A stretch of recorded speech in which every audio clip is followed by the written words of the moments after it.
আসসালামু আলাইকুম প্রিয় বন্ধুরা, সবাই কেমন আছেন? আজকে আমি রান্না করব কাঁচা কাঁঠাল চিংড়ি মাছ দিয়ে।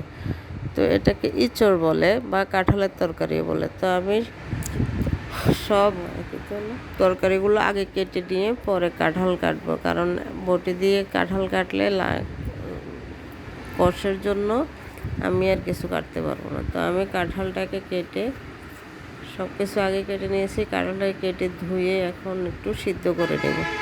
তো সিদ্ধ এই ফাঁকে আমি কিছু আস্ত জিরা, ধনিয়া, শুকনো মরিচ এগুলোকে ভেজে নিয়েছি। তো এদিকে আমি প্যানে আলুগুলোকে ভেজে নিয়েছি। তো আলুগুলোকে একটু হলুদ মরিচ দিয়ে ভেজে নিচ্ছি। এদিকে চিংড়ি মাছগুলোকে আমি উপরের খোসাটা ছাড়িয়ে নিচ্ছি, কারণ খোসা ছাড়িয়ে রান্না করবো। একটু লবণ হলুদ দিয়ে মাছটাকে মেখে মাছটাকেও ভেজে নেব। তো এই যে দিয়ে দিয়েছি ফ্রাই প্যানে তেল দিয়ে চিংড়ি মাছটাকে ভেজে নিচ্ছি। এর আগে আমি আলুও ভেজে নিয়েছি। তো এগুলাকে ভেজে উঠিয়ে রাখবো। তা আমি এভাবে রান্না করে খেয়েছি, খেতে অনেক ভালো হয়েছে। চিংড়ি মাছগুলো তুলে নিচ্ছি। এই 5-6 মিনিট ভেজেছি, বেশি না। এখন আমি কাঁঠাল সিদ্ধ করে রাখা কাঁঠালগুলোকেও আমি ভেজে নেব। তো এটাকে ভাজলে হয় কি, খেতে খুবই একটা মজা লাগে। তো কাঁঠালগুলোটাকে উল্টিয়ে পাল্টিয়ে ভালো করে দোনো পিঠ লাল লাল করে ভেজে নেব।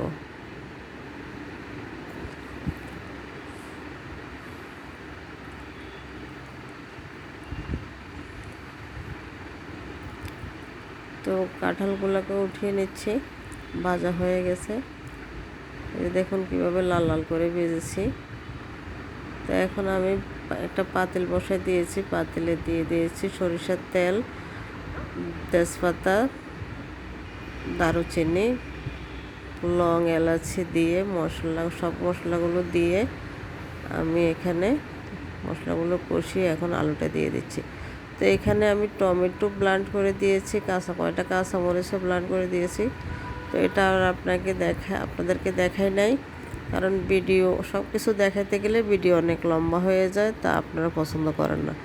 তো এই যে কাঁঠালগুলো আমি কষিয়ে নিচ্ছি, চুলার জাল কমে দিয়ে আমি এটাকে কষাচ্ছি। তো কষানো হয়ে গেলে দিয়ে দিব আমি গরম পানি। তো এই যে আমার কষানো হয়ে গেছে, তো দিয়ে দিলাম আমি কিছু গরম পানি, দিয়ে দিলাম কয়েকটা কাঁচামরিচ দিয়ে ঝোল দিয়ে দিয়েছি। এখন আমি এটাকে একটু বলক আসলে পরে আমি দিয়ে দিব চিংড়ি মাছগুলো। তো অফ ক্যামেরা আমি চিংড়ি মাছগুলো দিয়ে দিয়েছি। তো রান্না আমার শেষ হয়ে গেছে। কেমন হয়েছে সবাই কমেন্টসে জানান। ধন্যবাদ।